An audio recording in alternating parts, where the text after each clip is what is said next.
Hello, it's me. Darling, girl, let's talk for good vibes. Hello mga katandims, Kalingap, kumusta na po kayo?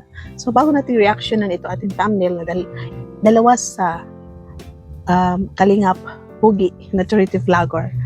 Siyempre si Dan at si Jomar, i-shoutout mo natin si Kuya Pal, si Ate Edna, si Kalingap Rap, at sa lahat ng mga charity vloggers, mga reactors, ang kasamaan ko sa Karaban, shoutout. Siyempre sa lahat na sumusuporta sa Team Kalingap, mga silent viewers, mga marathoners, shoutout sa Jomcar community. Kumusta na po kayo? So ito po, reaction na natin si Kalingap Dan. Si Kalingap Dan, alam ko, naalala nyo pa rin siya nung siya pa ay sa Dait. Hanggang ngayon, naka-subscribes at naka-follow pa rin tayo sa kanya. At wala na po sila sa Dait, doon niya ipinagpatuloy ang kanyang pag-charity sa Maynila at ibang klase na ang kanyang pag-charity. Hindi katulad dyan sa Dait na lagi niya pinupuntahan yung mga beneficiary niya, no? Nag-scout siya, binibisita niya, inahatidan niya ng groceries, bigas.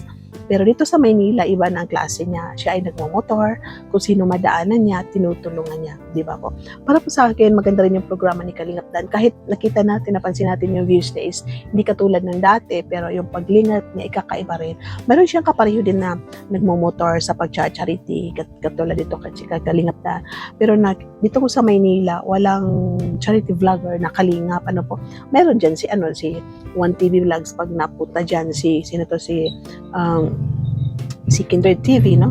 Pero si Kindred TV pag dumaan lang dyan kasi nandyan at ang family niya sa Maynila at si Kindred TV is palipat-lipat na siya ng pag-charity. So nakita natin si Kalingap Dan is minsan sa gabi siya nag-charity, minsan sa umaga, kung sino madadaanan niya is tinutulungan niya, ini-interview niya. Kung napanood nyo, pisitahan po nyo ang channel ni Kalingap Dan, no? Na minsan na yung nagtitinda sa kali, sa bangketa, parang walang mga bahay, nandiyan lang nakatira sa gilid ng karsada, may mga basurero, paiba-iba po, no? At yan po si Kalingap Dan. Ang pagkakaalam po natin na paglipat nila sa Maynila dahil si Jeannie po is may negosyo na rin po sa Maynila at siyempre na parang iniba naman nila ang kanilang style. Ito si Kalingap Dan sa pag-charity. At dahil dito sa kasipagan ni Kalingap Dan sa kanyang pag-charity sa Maynila, minsan madaling araw, gabi, umaga, hapon, umuulan, mainit, tinutuloy pa rin ni Kalingap Dan yung natutunan niya, yung passion niya sa pagtulong from Dait to Maynila. Pumunta siya sa Dait, ngayon Dait, bumalik siya sa Maynila at napansin siya ng Abante Radio. So magpapakita natin ng yung clip lang, no, na interview siya sa Abante Radio. Nakita kasi siya siguro at in-interview, tinanong siya kung ano ba ang Kalingap. Guys, panoorin po yung channel din ni Kalingap Dan sa Facebook, Kalingap Dan sa kanyang page. Ni-share niya itong DWER Radio, Abante Radio. Nandyan po yung interview niya kay Kalingap Dan. Ilang episode niya kasi siguro yung buong episode pinutol-putol nila para maging reels. At ito nga po, ayan po. So paparinig natin ito. In-interview siya kasi corporate corporate manager siya, pumunta siya sa Maynila, isa Dait dahil in-invite ni Rav, kaya naging charity vlogger, so nag-resign siya sa kanyang trabaho, doon niya pinagpatuloy sa Maynila. Kalingap po kasi nag-start po yan sa dito ko po. From Maynila, nabubulol na po tayo kasi siya po. From Maynila, pumunta siya sa Dait, nag-charity, at yun, doon siya nagkaroon ng subscribers, beneficiary, charity, at bumalik ng Maynila para pinagtuloy yung kanyang pag-charity. At dito nga, napansin siya ng DWER Abante Radio.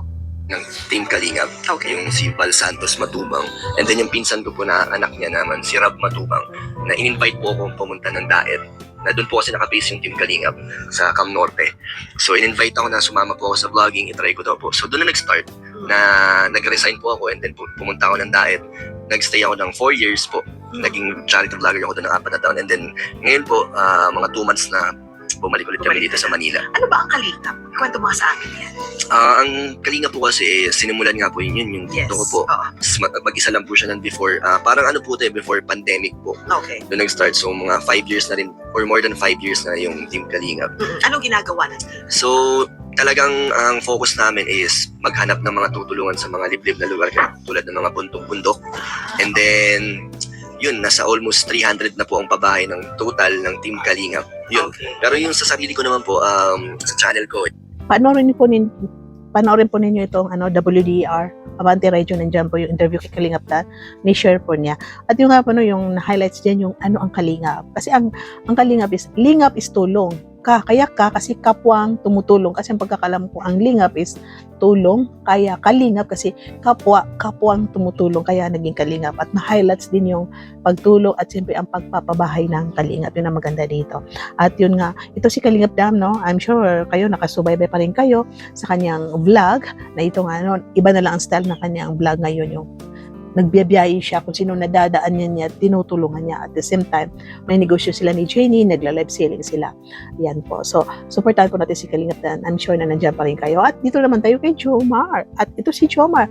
Marami na siyang napabahayan, 3. Pang-4 na si Nanay Susie. Yung bahay na niya nasimulan, malapit na. Ang kulang na lang is tiles. Binilihan siya ng rocking chair, si Nanay Susie. At siyempre, nandiyan pa rin yung grocery. Linasing nila si Nanay Susie ng drinks, juice ba yun? Or ano ko. At siyempre, ang bahay rin ni Little Jomar, pang-5 na yan na pabahay ni Jomar. O diba po? So marami na rin napabahayan si Jomar. At ito, no, mayroon siyang bagong natulungan na nagbabasura na mag-ina. Grabe, nakakaiyak po, no? Okay lang po. Ayun po, grabe. Lahat, parang mga plastic ng drinks. Itong mga, no? Water bottle, Coke, Sprite, mga Sito, no? So parang, nila to, no?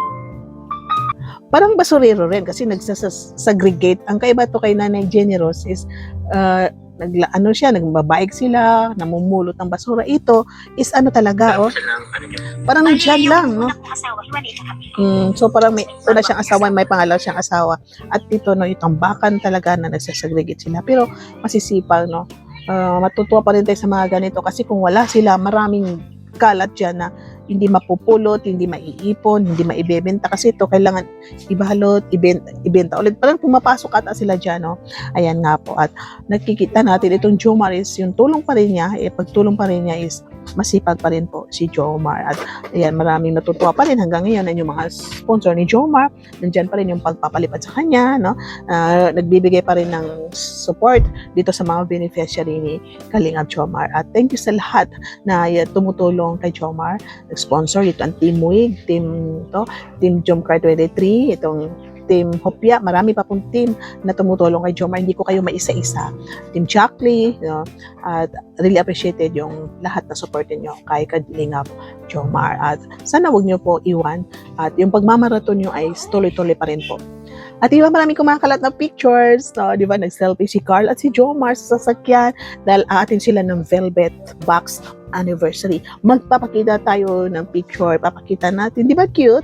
Magkasama ang Jomcar, siyempre, ang pinsan ni Carla, si Rose, kit-kit nila, di ba? At marami pang pictures, hindi po natin pwede reactionan dahil kaka-upload lang po ni Kalingap Rab sa velvet box. At I'm sure, na-imagine natin yung kilig niyo, magkasama naman ang dalawa, hinatid na naman, sinundo, di ba? Sinundo, hinatid. Kasi, di ba, kasama, so sinundo, hinatid pa rin, alam po natin, na nasa isip na natin yan, yung hatid sudo ang Jomcar. So, kinilig ba kayo sa pictures na kumakalat? Siyempre, repost, ni-save ninyo, ninyo, ginawa nyo AI kung ano style ginawa nyo sa picture na yan dahil nga masaya tayong lahat na magkasama lagi ang Jomcar. So, ipapakita ko yung inedit ko sa Jomcar. Ayan po, ayan. Inedit ko po yan. So, di ba? So, tayo, dahil hindi natin nakikita ang ginagawa ng dalawa ko, nag-kiss ba, o makbay ba, nag-holding hands ba, nagsubuan ba. So, i-edit na lang natin, imagine natin. Kasi, for sure naman na ginagawa naman inakbayan, nagpaalam, baka sinubuan, baka kinulot sa mukha, baka kinulot naman sa tagiliran, baka kiniliti naman, may mga agik-kik na natin naririnig. So, i-edit na lang natin. So, thank you po. Bye-bye po. And share my next reaction video. God bless you everyone. Mabuhay, Kalingap Dam at si Jomar. Thank you sa inyong kasipagan. Mabuhay Team Kalingap. Paki-like po, paki-subscribe. Don't skip it. Bye-bye! Talay ni vlog ang boses ng Jomcar. Team Kalingap ang sigaw ng nangangailangan ng tulong. Tara pag-usapan natin at mag-reaction at chikahan. Talay ni vlog ang boses ng Jomcar. Team Kalingap ang sigaw ng nangangailangan